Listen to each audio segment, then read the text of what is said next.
Our next speaker has always had a passion for food. He studied at Cornell, trained in Michelin-star restaurants, created fine dining restaurants, and developed a food concept for the largest arena in Latin America. Most importantly, though, he opened Nuba in Gastown, where I eat lunch a lot. His restaurants are each inspired by their surroundings, and they maintain their own identity. Beyond the food, Nuba maintains a commitment to simplicity, value, and sustainability that extends beyond the products and into the community around us. Examples of this are everywhere, as Nuba extends its loyalties and support deep within the arts community of Vancouver. Please welcome the man behind Najib's Cauliflower, Ernesto Gomez.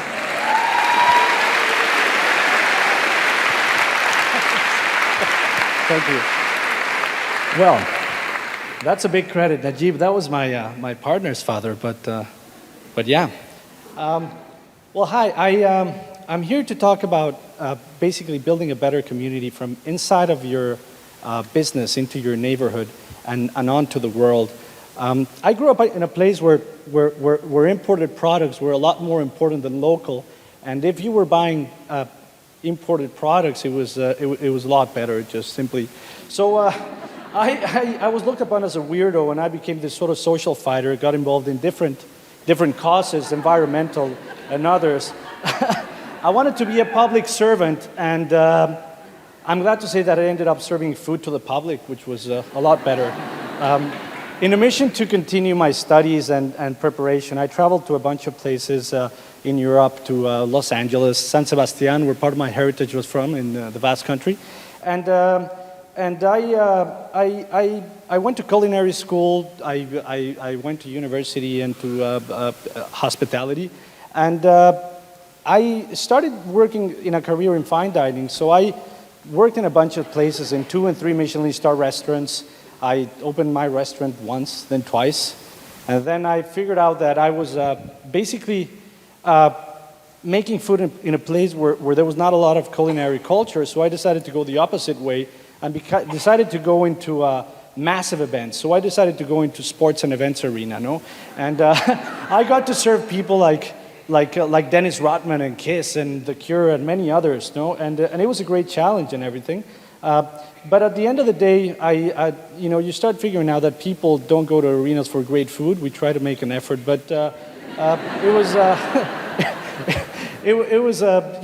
decided to move on. So I always wanted to learn how to snowboard. So I decided to move to Vancouver. I've heard about the great products, and I said, that's a good place to start. I wanted to develop this new concept where I could bring in fine dining quality in a healthy way and at an affordable price. So it just makes sense to move to Vancouver. After a few, the winter was dying away when I was here, and I was just used to working very, very long hours. So at that point, I decided that I needed to get back into the game. So that's when I met Victor Bruside, my business partner, which, it was funny because I met him through a mutual friend, and it took me 5 minutes to realize that we had the same sort of interests and sort of like the same philosophy on having healthy food and also high quality ingredients, local, fresh when possible. So we started working. At first, he invited me to work with him, so I started washing dishes and doing cooking and everything.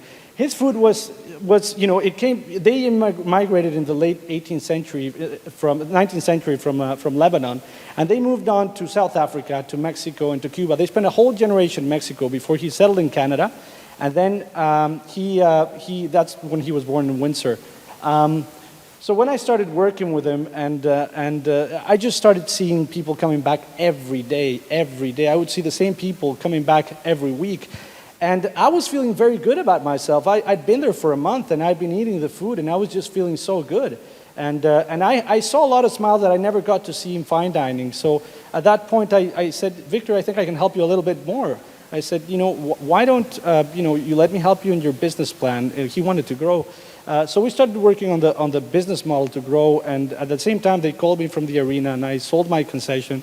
He invited me as a partner, and we started Nuba, we founded the Nuba Restaurant Group, and we opened the restaurant on Seymour, and and the rest is sort of history. Working at Nuba, it's just it's a challenge. Every location we take a different challenge, and we look at the architecture around us.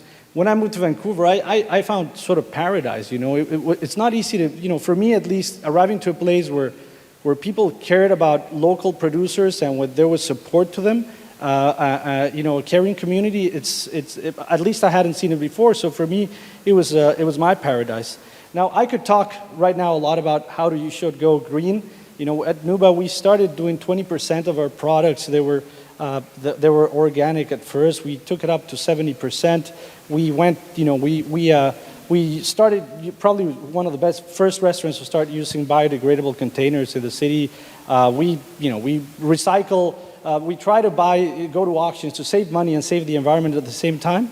But at the end of the day, I think that those are things that every business should be doing, and it's just people have to be responsible. I'd rather talk about building a community from inside of your business to your neighborhood and to those places to the world around us.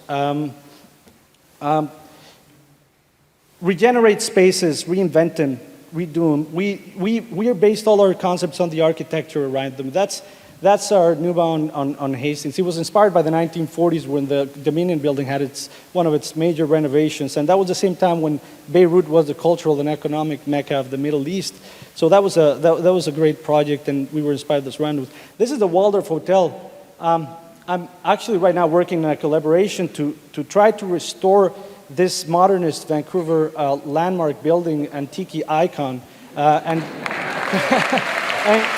and create a platform for entertainment and the arts, and so take risks.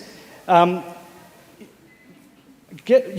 people that have like-minded interests and support and encourage them within your company. Look inside. This is a community garden we built. It was a project by Maddie and Nick. That's Maddie right there, and she's on a hunger strike. And in an effort to create awareness about homelessness, to create a new strategy from the federal government, support the local arts. Artists are the reflection of our city. They let the world know what we're all about. They're the expression of us. So community, arts, support sports, support all sorts of social events. It's a way to educate. And at the end of the day, make sure everyone inside your company is happy. If they're happy, your customers will be happy. We live in a beautiful city, and it is our responsibility to improve it and to always keep pushing it. Don't take the things we have in Vancouver for granted. So, thank you very much.